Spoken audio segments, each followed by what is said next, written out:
Coming up on Fulton Today, Fulton prosecutors go to the Capitol looking for support to give those with nonviolent felony and misdemeanor arrest a second chance.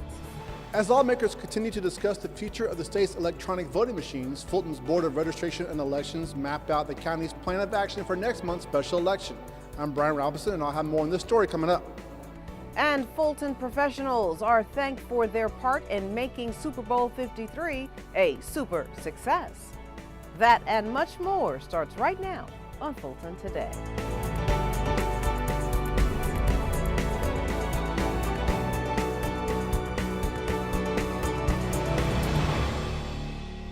Welcome to Fulton Today, everybody. I'm Shania Chavis-Rucker. Fulton's election officials are just weeks away from conducting a special election for two Fulton cities. And as discussions under the Gold Dome continue about the future of voting machines in the state, Fulton's Board of Registration and Elections ponders how those talks could affect the department's preparation process for the March 19th election. FGTV's Brian Robinson joins us now with more on this story. Brian. Shani, the voting machines used in the November 2018 election will also be used for that March 19th election. However, during the Board of Registration and Elections February meeting, the board was made aware of a Safe Commission recommendation that's asking for Fulton County's participation in testing new machines for later this year. The 2019 elections were the main focus of the Board of Registration and Elections February meeting. For this year's November municipal election, Georgia's Safe Commission is recommending Fulton County use voting machines called ballot marking devices. Fulton is one of 10 rural and metro counties that will implement the new machines. Though similar to current voting machines, these new ones print a paper ballot upon completion, which is then scanned to ensure that voter selection is accurately counted.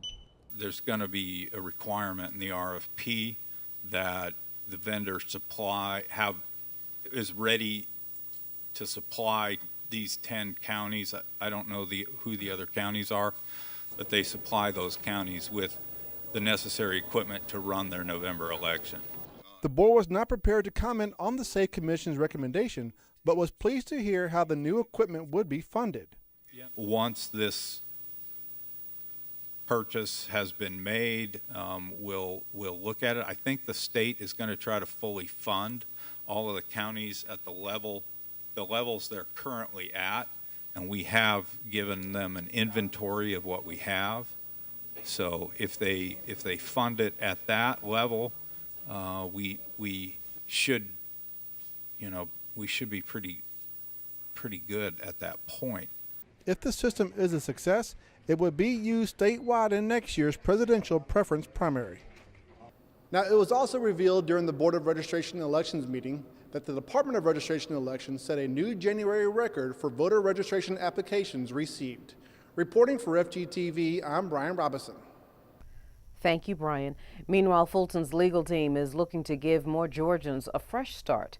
During Second Chance Day at the Capitol, District Attorney Paul L. Howard Jr. and Solicitor General Keith Gamage took part in a panel discussion about the need for legislation during this 2019 session that would allow for the record restriction and sealing of nonviolent felony and misdemeanor convictions in Georgia. Now, hosted by the Georgia Justice Project at the Coverdale Legislative Office Building, the discussion centered around a jobs bill that offers a second chance at life. Now, this legislation was first discussed at the end of last year's Georgia legislative session. It was such a popular topic that at the time, then Governor Nathan Deal wished he had been made aware of it sooner. He was very disappointed that this bill was not included in his legislative package. He thought that it should have been, and so what he has said to us is that he's going to work with us to make sure we can get this thing done on next year. Now, if the bill is passed during this year's session, Georgia would become the 26th state to not only allow record restriction of nonviolent misdemeanor convictions, but also nonviolent felony convictions. And in other county news, we presented to the Fulton House and Senate delegation today really our entire legislative agenda, but we emphasized three main things. Number one, behavioral health. Number two, transit. And number three, elections. All three of those subjects impact virtually all of our citizens in one way or the other. They do require support from the state, whether it be in the allocation of funding in behavioral health, in governance, in transit, and then, of course, in elections with a complete remake, potentially, of the election equipment. That could have far-reaching impacts. So we want to both advise them as well as ask for their help, and I think we had a great meeting with a lot of questions, and of course more to come since they're in session. We had a good discussion today with our legislative delegation in Fulton County about the legislative package that we've approved. Good dialogue, good questions, and a good, strong indication that they support our efforts, especially in the area of behavioral health. We've made a lot of improvements over the last few years and great strides in our delivery model, and now we're poised and ready and willing to be a partner with the state. And so I think we made some good progress today in getting their support. At the state capitol, one thing we really want to do is support Fulton County because the commissioners, the chairman, the staff are close to the ground. They know what folks in the communities want and need, and so we can get some invaluable information from them, and we love supporting their agenda, fighting traffic, affordable housing, HIV/AIDS prevention, and just running the county as well as possible is in our interest, and there are things that we can do here to support them. So when we're in these meetings, it's terrific to hear directly from them, to know what we can do to make Fulton County better for everyone, which is good for my constituents, and of course is good for the commissioners' constituents too. A group of international guests get a behind-the-scenes tour of the Fulton County Jail. The Sheriff's Office welcomes Parliament members from the Republic of Georgia. The purpose of the tour of the Rice Street facility was to teach the members about inmate programs and procedures. They also learned how their justice system differs from the one in place here in the state of Georgia. We love having them here because they're looking at how we do things here in this Georgia. They'll get to see exactly how we do what we do, see the professionalism provided by the staff, the programs and services that we provide the inmates that are here at the jail, and why the American justice system works the way it does. And the visit from the Republic of Georgia team continues the partnership the Sheriff's Office has with the Open World program. The system is different. The U.S. System of law enforcement, also this is partly, I think, conditioned by the fact that U.S. is a federal system of government, whereas in Georgia this is not a federal state, it's a unitary state. So that's why the also approaches are different here than in Georgia. Open World is an United States exchange program that has enabled nearly 30,000 current and former leaders from different countries to engage and interact with members of Congress, congressional staff, and thousands of other Americans. Well, after the completion of Super Bowl 53, the NFL's commissioner was full of positive reviews for Atlanta city officials, and a major part of that success was due to the behind-the-scenes hard work of Fulton's Emergency Management Agency and other county staff. FGTV's Daryl Carver has more. Super Bowl 53 Support Appreciation Day in Fulton County, Georgia. Congratulations, everybody. It was this big group that helped pull off the big game, and Fulton County commissioners and county leaders wanted to express their appreciation. On every team, though, there is a quarterback, and we had a quarterback as well. And that's Matt Kalmeyer. Matt certainly exhibits the kind of leadership that it takes to bring this kind of effort together, because while you see a lot of folks here, there's exponentially more that were involved at the federal level, the state level, and at the city level to make all this happen. But the person kind of in the middle of that effort was Matt. Planning began 2 years ago, and as the months got closer, this group of executives routinely met to map out Fulton's roles in Super Bowl 53. It's been a rough 2 years for our team. We worked 12 days for about 18, 20 hours a day. Some people up here did that plus more, and I just want to go ahead and make a huge heartfelt thank you to everyone that's standing up here with me. I couldn't have done it without everyone up here. Fulton County's emergency management team and its operations center played a major role. And so too did the Board of Health's environmental team, who also trained for the 10-day event to ensure that all of the restaurants, hotels, and food establishments were properly inspected and maintained. Even the county's 911 center activated a secondary mobile site just in case the unexpected occurred. In all, there were 9 county departments involved in preparations. One of the reasons that we wanted to bring this group together was not only to recognize them, but also to point out to the public that much of the work of government sometimes does go on behind the scenes and out of public view. But without this kind of effort, the event would not have transpired like it did. The next major task for this team is preparing for the 2020 Men's Final Four, also at Mercedes-Benz Stadium. And after the Super Bowl 53 experience, the Fulton team says it's prepared. Reporting for FGTV, I'm Daryl Carver. And coming up next on Fulton Today, Fulton's chairman and his colleagues put the county on the fast track to ending the AIDS epidemic. We'll have that story and more in our district-by-district coverage next.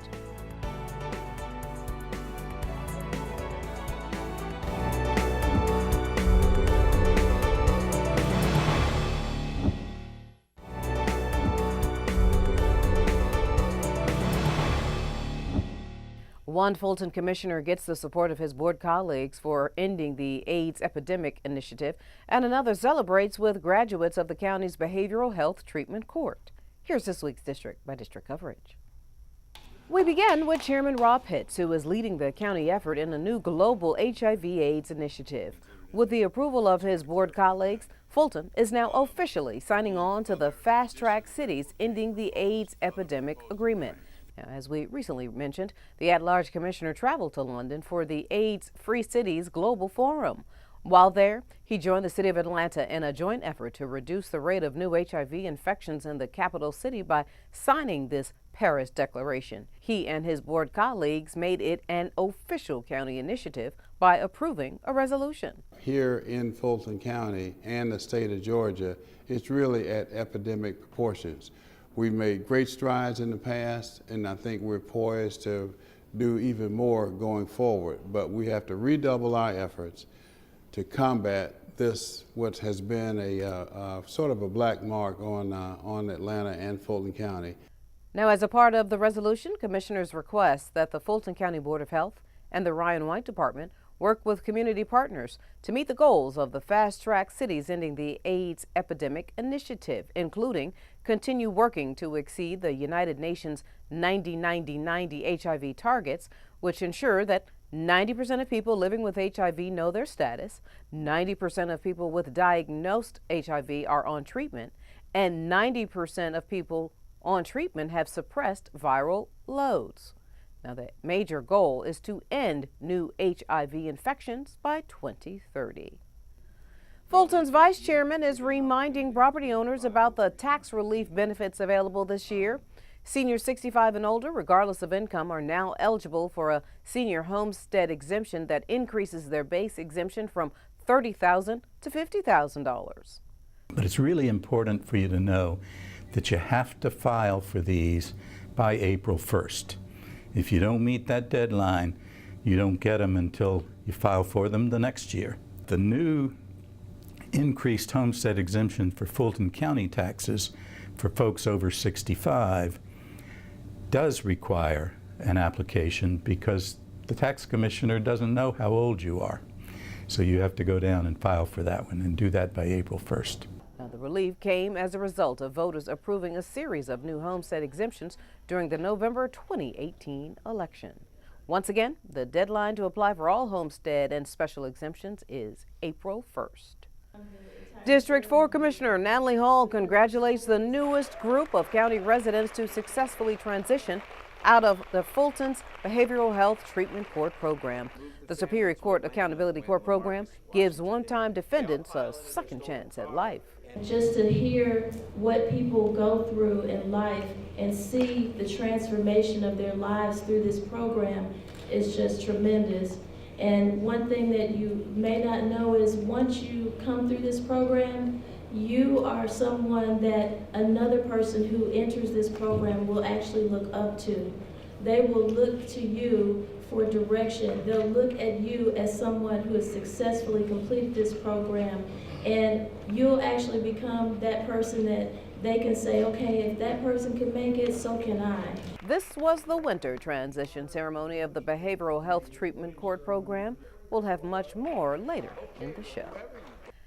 District 5 residents, don't forget about the Black History Film Festival events this week and weekend at the Wolf Creek Library and other branches, sponsored by the Fulton County Commissioner Marvin Arrington Jr. Now, the events are free and the films are outstanding, including the documentary on Atlanta's first African-American mayor titled Maynard.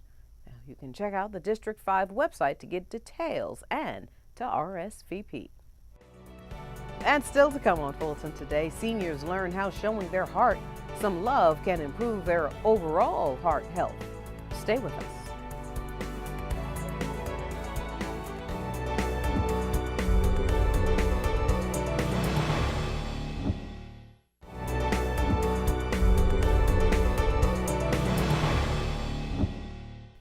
Fulton County has the dubious distinction of having a high number of HIV and AIDS cases. While the county team dedicated to providing services to residents who are in that category reveal the plan for 2019. And some of the Board of Health staff heard firsthand the information from Dr. David Holland and Derek Wilson. We're going to be putting our mobile unit out into the street on an extremely regular basis to make sure that we're from everywhere from Alpharetta to Palmetto and all points in between, make sure that everybody has access to HIV testing, that they have access to PrEP on the van, whatever pre-exposure prophylaxis on the van. We're going to be also, we have a great set of providers who will be targeting prime communities and priority communities and populations and really providing some really focused services in terms of testing and linkage to treatment and linkage to care for those populations. Staff heard about how Fulton commissioners included additional funding in the 2019 budget for enhanced resources for HIV/AIDS testing and treatment. The county also has a group of professionals called the Fulton HIV/AIDS Prevention Care and Policy Advisory Committee, formerly the HIV Task Force, and signed on to a global initiative whose mission is to end HIV by 2030. Another health issue the Board of Health is focusing on this month is heart health. February is officially American Heart Month, and while heart disease does not discriminate who it can affect, the senior population often experiences more cases. Ladisa Onilagu is the Director of Senior Services. Welcome back to Fulton Today, Ladisa. Thank you, Shania, for having me. So now let's talk about it. How many seniors in Fulton County are living with some form of heart disease? Heart disease can strike at any age. According to data, the impacts of heart disease and even the mortality rate appears to be more prevalent in individuals ages 60 and older. And what about programs? Are there any programs offered by your department to address the issue? Yes, the Department of Senior Services offers very important programs that addresses this important topic. Our multi-purpose program is one of those examples where senior adults ages 55 and above can participate in Tai Chi, stretch and tone, swimming, other types of water classes, aerobics, and even walking.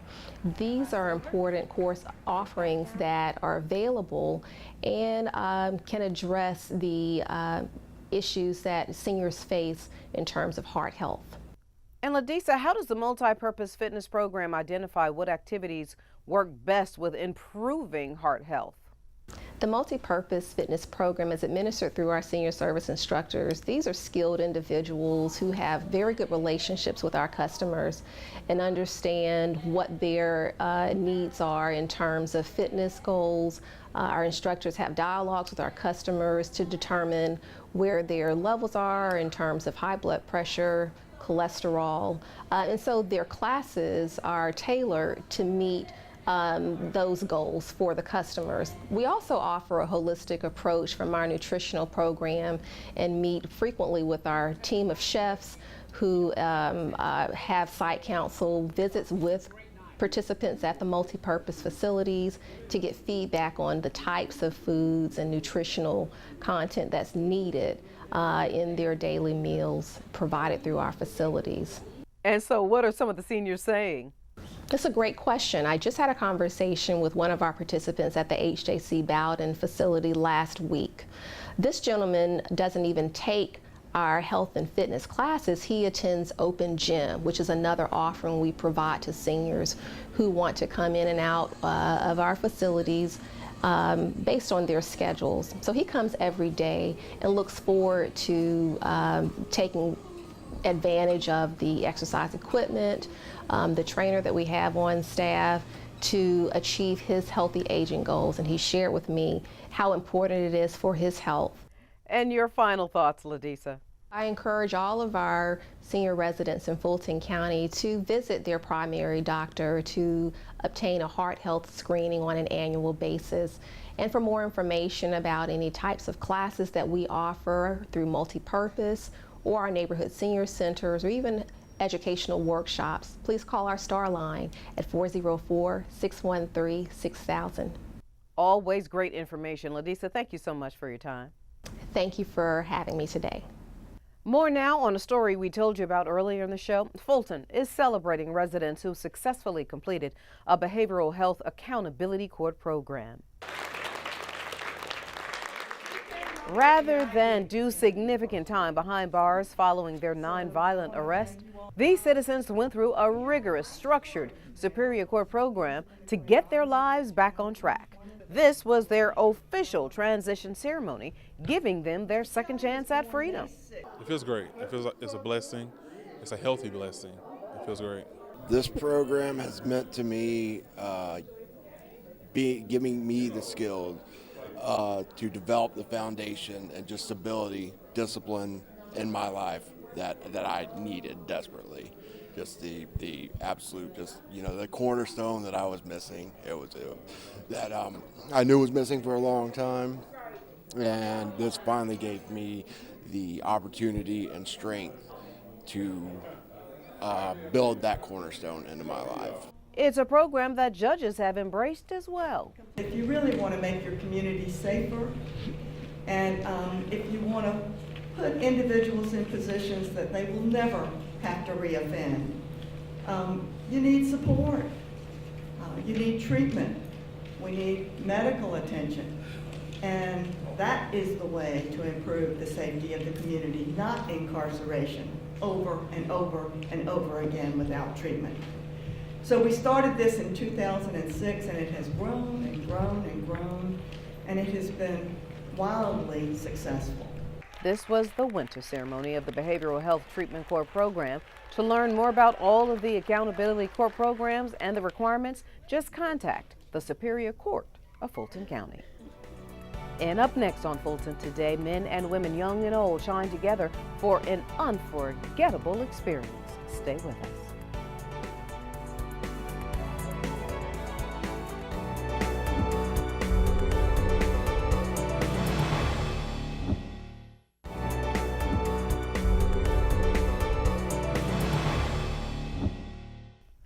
Fulton's library system continues to celebrate Black History Month. This story time and crafts event at the College Park Library is just one of the many ways libraries are highlighting the contributions and achievements of African Americans. The children in attendance at this particular event learned about Africa's history while creating ceremonial African jewelry with the help of some paper plates and crayons. Today we were having a program, a children's program to celebrate Black History Month. I read them 2 books about Africa and where they're from and the accomplishments that some of us have done and have accomplished. Meanwhile, an art exhibit at the Palmetto Library highlights the achievements of many civil rights icons, including Dr. Martin Luther King Jr. and Rosa Parks. Patrons young and old say they are grateful for how the exhibit brings Black history to life. Black History Month means to me that no matter what, like the Black people never gave up to me. So, and it tells you about lots of history, so I'm proud of that. So that's what it means to me. The art exhibit is wonderful. It's highly pronounced with a native, Dr. Martin Luther King, and all our other great Black leaders. To see a full list of the ways Atlanta Fulton Public Library System is celebrating Black History Month, you can log on to afpls.org. And finally, some local men and women, young and old, come together for a memorable evening. Fulton County's Department of Behavioral Health and Developmental Disabilities invited a group of individuals from its Central Training Center to attend the 2019 Night to Shine at the First Baptist Church. The event is an unforgettable prom-like experience for people with special needs, ages 14 and older. This is our third year hosting Night to Shine, and our first year we had 93 individuals with special needs guests. This year we have 310 registered, so we have grown tremendously and are very excited to serve them. Before being transported to the church, the men and women met at the Central Training Center to change into their tuxes and suits and evening attire. Night to Shine is an annual event sponsored by the Tim Tebow Foundation. This year, 655 churches around the world hosted Night to Shine for 100,000 people and had the support of 200,000 volunteers. Wonderful story. And before we go, our reminder that FGTV wants to connect with you online. Be sure to follow FGTV on Facebook, Twitter, and Instagram for up-to-date Fulton County news. You can also watch a replay of this show and any other FGTV program anytime on our YouTube channel, so please subscribe. Well, that does it for this edition of Fulton Today. I'm Shania Chavis-Rucker. Thank you so much for watching. Join us each week for news around and about Fulton County.